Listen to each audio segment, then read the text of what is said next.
Alright, so today we're going to talk a little bit about the psoas muscle. This is an exercise I give all the time, I've used for years. The psoas is a very important muscle in postural dynamics. So your psoas muscle is your major hip flexor.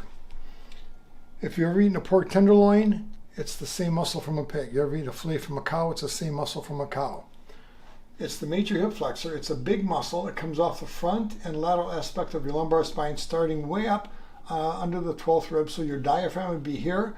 Quite often the psoas actually articulates with the diaphragm muscle, so when it's out of balance, it can actually impair breathing function.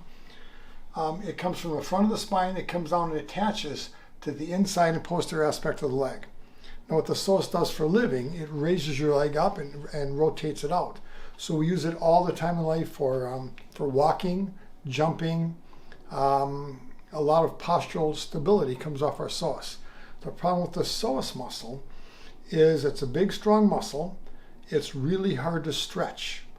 The psoas muscle is under innervation of the sympathetic nervous system, so it's a stress reactor. So when people are stressed, their psoas muscle tends to get tight. Another complicating factor with the psoas muscle is that because of the way we're built, it's under mechanical stress. So basically all mammals have a psoas muscle. Anybody who's taken an anatomy class, we start out dissecting pigs and cats. The reason is they basically have the same floor plan that we do, okay? And so the psoas muscle on a four-legged animal crosses a 90-degree joint, which is very low stress. So taking 70 pounds from here to here is not that hard. On humans, it crosses a 180-degree joint, which is very high stress. Taking 70 pounds from here to here is exponentially harder than taking 70 pounds from here to here. So because of the mechanical disadvantage of our psoas, it tends to be under a lot of stress. Because when we're stressed out, it tends to get tight. And because in modern life, we tend to sit all the time. And one of the laws of physiology, if you don't use it, you lose it. And what happens if we have a muscle shortened all the time, pretty soon the body takes that on as a new posture. And what happens if your psoas muscle gets tight and you try to stretch it out, for many people, the psoas muscle is stronger than the spine. So instead of the muscle giving way, it just pulls the back out of place.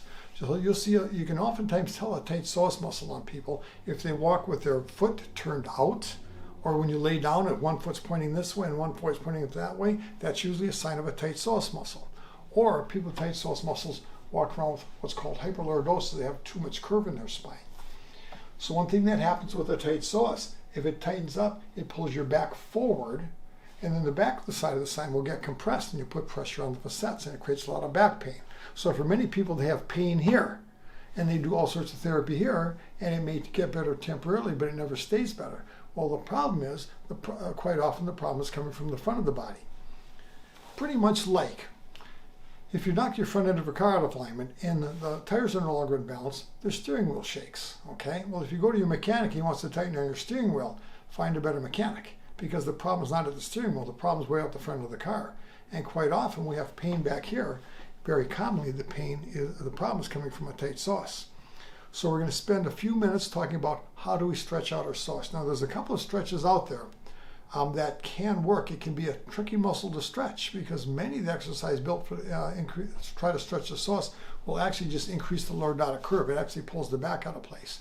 The key to remember when you're stretching your psoas, it should never hurt your back, okay? So we're going to go to the other room now and we're going to get me in position. I'm going to show you how to stretch your psoas effectively. So when we stretch our psoas, we want to increase the distance between the top of the spine and the inside posterior pack of the leg. How we do that is by bringing the leg behind us.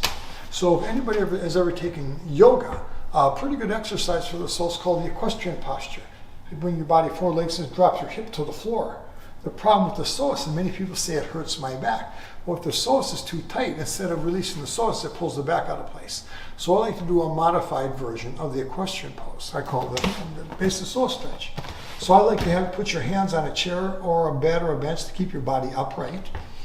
If I want to stretch my right psoas, I put my left foot as far forward as it will go. Okay, I bring my back as far as it will go. I want my toes on the top of the floor. I don't want my toes here.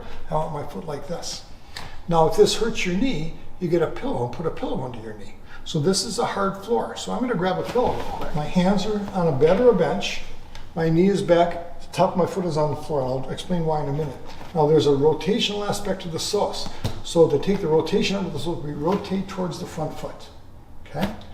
That lines my psoas up with my leg. And I drop my whole body to the floor. You notice I'm not arching. I'm dropping my whole body to the floor.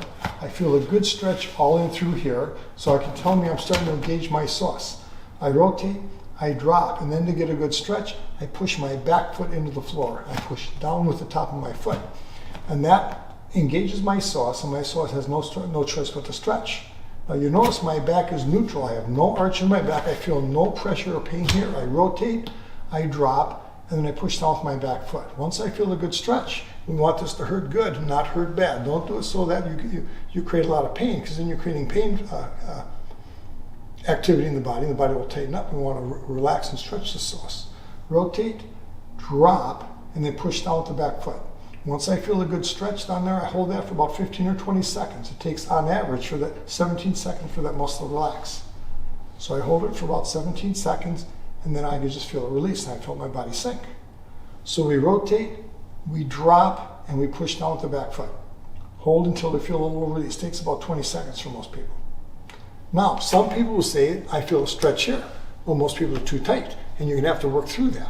So if that's your limiting point, then you just work with it. Pretty soon that will loosen up. You'll be able to get down into the psoas, rotate, drop, and stretch. Hold for 15, about 20 seconds or so.